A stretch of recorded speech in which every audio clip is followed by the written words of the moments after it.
I've not been impressed with these last couple of fixtures. And yes, I know there's not an easy game in the Premier League, but guess what? I don't really care.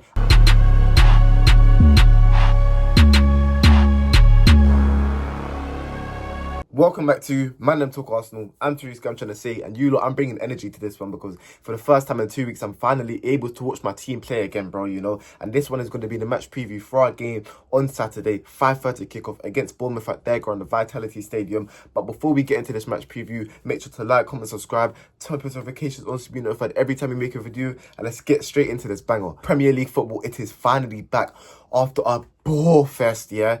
These boring, pointless international breaks, and I know I'm not the only one that has the same views on these nations. No one cares about the Nations League. They need to stop this, yeah, and it's causing injuries to our club as well. Let me get straight into that first topic, yeah, because we saw for England, Bukayo Saka, he came, what was it, a hamstring injury. He had to come off because he got an injury, bro. Are you actually dumb? Yeah, I'm sick of these. And then Martinelli as well. We saw Martinelli get injured. And you know what? I'm finally happy that we're starting to like kind of withdraw our players from going out on international break, you know. We saw that with Kai Havertz. But these man, yeah, they're at risk now. They're at risk because of what?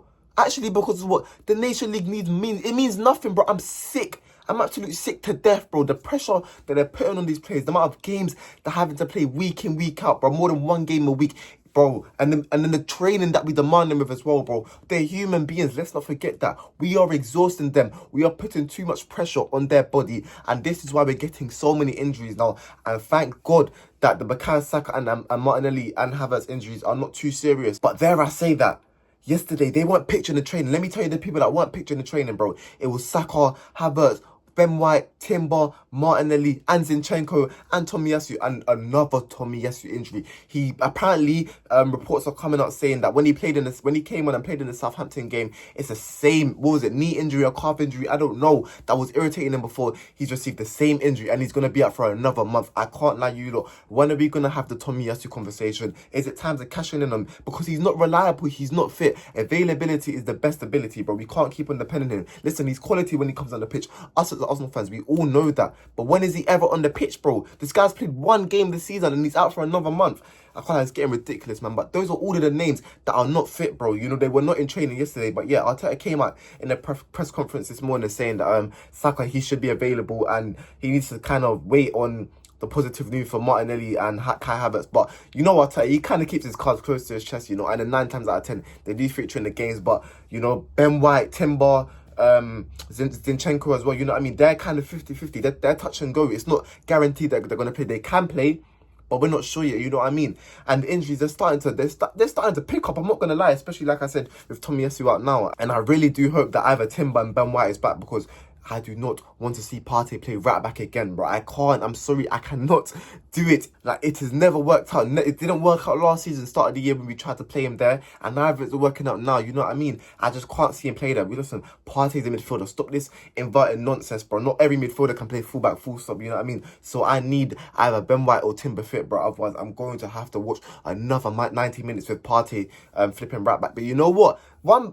Surprising as well, the amount of injuries we're stacking. And Partey's not one of them. He's actually, you know, he's played a lot of minutes. And we just need him to get back to his best level, man. And that's only going to happen once we play him more and more and more. And you know what? Let me touch on this Bournemouth game more, because I've not been impressed with these last couple of fixtures, man. You know, the last couple of results. Yes, we got the 3 points in the end. But to what? Leicester and Southampton are struggling, bro. Yeah? We go 2-1 down against Leicester. We go 1-0 down against Southampton.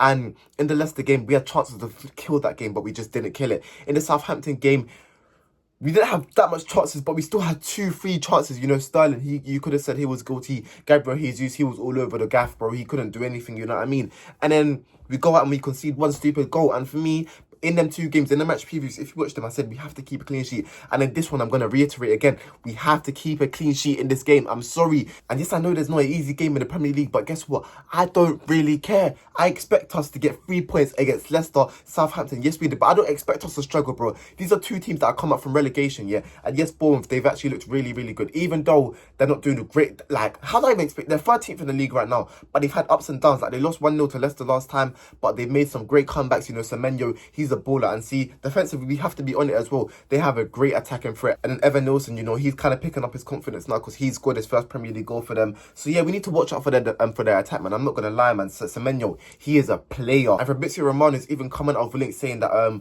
that we next summer might even look to buy him, you know, to be a backup for Saka. And to be fair, I would be very happy with that signing. You know what I mean? As a backup for Saka, I feel like it's a no-brainer. You know what I mean? And so yeah, our fullbacks, they're gonna have to be on it, bro. They have tricky wingers. They have Cliver as well. They have another Donny. They have Sinistero. You know what I mean? So for me, it's the attack that we need to watch out on. And their manager Iriola, you know, they don't do no sit back. They like to play football. They like to press. They like to do everything. You know what I mean? For me, we have to be on our game. This is not going to be a walk in the park, but I just feel like our quality difference compared to theirs, it is big. But to be fair, again, literally they gave Chelsea a game. They lost that game, but I watched that. They should have.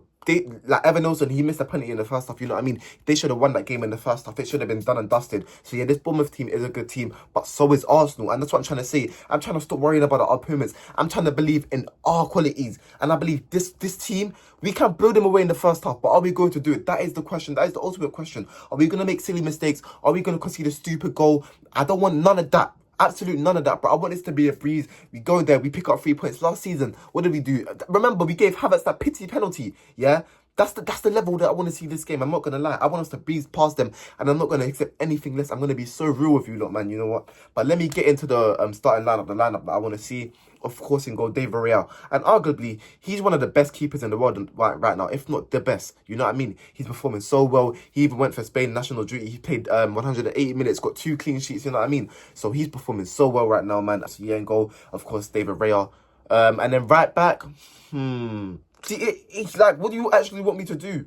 I don't know if Timber or Ben White's going to be fit. I'm not putting Partey right back, but we don't even have another right back option. I would have went Tomiyasu, but he's injured now, you know what I mean? It's kind of tough, I'm not going to lie. I've heard shots saying put Miles Lewis-Skelly right back, but I'm not really with that, man, you know? He's a left-footed player, and he's a midfielder to start with. I don't want to be playing him every single position, you know what I mean? I'm going to go with Ben White if he is fit. But if not, then of course, I'm going to go with Thomas Partey, man. I don't want to see it happen, but do we really have another choice? We don't. So, yeah, that's going to be my right-back choice. And then left-back, I'm going to go with Calafiori. And I feel like us as Arsenal fans, we kind of need to pipe down. Like, yes, Calafiori, he gives us all for the bad, you know what I mean? We see him run around. We see him at right wing sometimes inviting, you know. He always puts in 100% when he puts on the Arsenal badge. But do I think he's had the greatest start? No, I don't think so. I feel like defensively, he's been got at a lot of times. We saw that against Savio for Manchester City. We saw it in the Leicester game where he could have even picked up 2 yellow cards and he was reckless. You know what I mean? I feel like he needs to calm down, yeah? He needs to cool his head, but he's even come out and said, you know, he's only been at Arsenal for like 2-3 months now, you know what I mean? The more he plays, the more he's going to get better. So I'm not going to put too much pressure on him, but I feel like as Arsenal fans, we need to calm down and we need to realise that he's not had the greatest starts. Yes, he did score the wonder goal against Manchester City, but let's be real, he's a defender. Defensively, he's not been the greatest, man, and I want to see more of that. And this weekend is going to be a good test because if he's playing left back, he's going to be coming up against a menu, you know what I mean? That's going to be a very good battle. A winger that's on form. So yeah, Calafiori, you need to be on your game. And the centre back pairing, do I even have to say it? You guys already know. Saliba and Gabriel, man. And I've been seeing these Saliba Real Madrid links, bro. Listen, allow all of that. Yeah, Saliba loves this club and he's staying. I don't care, bro, you know. And I hope we do win. And I really hope we do win things this year because if we don't, Saliba's head, it may sway. I'm not going to lie, man. And the links are going to get stronger and stronger. So, yeah, we have to win things this year, especially if we want to keep Saliba. But, yeah, that's my centre-back pairing for the Bournemouth game, Saliba and Gabriel. And let's move on to the midfield. For me, Declan Rice, he's cemented in the CDM role. And this is the second time he scored for England this season. Because let's be honest, Declan Rice, he's not had the greatest start to the season. And he's not even, well, he scored for us in the Carabao Cup, but he's not scored in the Premier League. And he wasn't a goal scorer for us last year, but he scored a decent amount of goals, you know what I mean? And even the corners, his corners are slacking. He's not registered assist this season, I don't think, you know what I mean? Our corners has just been Bukayo Saka. It's not been Declan Rice. And last season, he was the better one at taking corners, you know what I mean? So I hope he can pick up his form. I hope he can come back. And I'm going to slot him in the CDM role, you know, where I think he is best. I don't really like him in the number 8. I feel like he's just a better number 6. That's his bread and butter. That's where he played for West Ham. So let's try to force this, you know, box-to-box gimmick. It's just not him, you know what I mean? So yeah, CDM, I'm going to go Declan Rice. And then the 2 midfielders ahead of him. For me, I'm just going to go Trossard in the right centre mid role. I feel like he's performed really well, and I feel like it would be unfair to drop him for Ethan. And well done to Ethan. Yeah, he went, what was it, under 18s, I think. He went and captained the under 18s, you know what I mean? So brilliant, man. He's such a bright star. And yes, I've been saying on this channel that I would like to see him start, but Trossard, he's on fire, man. And I feel like it was very unfair for us to even drop him against Southampton. And I feel like we could just give him this run until Odegaard comes back. So yeah, I'm going to start Trossard. And then left centre mid, I am going to start Mikel Moreno. Listen, I didn't watch the Spain games, but I did watch a compilation of him. He was brilliant. He just looks like that press-resistant midfielder, you know, that's tall, that has a presence, you know what I mean? Players can't bully him off the ball, you know what I mean? And he has an eye for a pass, and I want to see him in the Arsenal shirt actually start. So yeah, I feel like this is the game, man. So yeah, my midfield three is going to be Declan Rice, Mikel Moreno, and Trossard, and then now onto the front three, which gets a bit sticky. Yes, Saka wasn't in training, but Mikel Arteta said that Bukayo Saka, he will probably start. So yeah, I'm going to go Bukayo Saka, and I do trust that he will start. Left wing, Martinelli, he's kind of 50-50. And because of that, even if he is fit, I'm going to start Sterling. You know what I mean? I don't want to risk him. And yes, Sterling, he's not had the greatest start to Arsenal life, but I feel like we just got to keep on giving him more games. Let him get his match fitness up, you know what I mean? And if we don't start Sterling this game, when is he actually going to start? You know what I mean? We've got Champions League on Tuesday. Let's be real. I'll tell you, he'll probably go Martinelli then, you know what I mean? So yeah, I would start Sterling this game. And then striker. The reason why this is kind of a difficult situation is because Havertz, again, he's at Martinelli. He's kind of 50-50, and we're just going to have to see till tomorrow whether he's in training or not, you know what I mean? But listen, if this is a Jesus that's on form, then it's a no-brainer. I pick him, but he's been stinking up the place, bro. Does he even deserve to start? You know what I mean? So would I risk Havertz? And to be fair, I would. I just feel like he's become such a mainstay in this team, and he's so pivotal to the way we play, so I can't drop him, man. But if he obviously can't start, then I will start Jesus, but I will kind of be worried, man, because he's not been in his ball game. So yeah, my front three is going to be Bukayo Saka, Havertz, and Sterling. And let me go into the score predictions now, man. Like I said before, I want a clean sheet. I'm not accepting none of this BS. I don't want us to make the silly mistakes that we made against Southampton and Leicester. So I am going to go with a 3-0 win to the Arsenal, man. I hope we do get this. I hope, you know, we score even more, you know what I mean? Boost up our confidence for the Champions League on Tuesday. And yeah, that's pretty much it. This is my match preview for the Bournemouth game. But make sure to like, comment, subscribe, turn post notifications on to be notified every time we make a video. This has been Man Them Talk Arsenal. I'm Therese, I'm trying to say, and I'm out. Peace.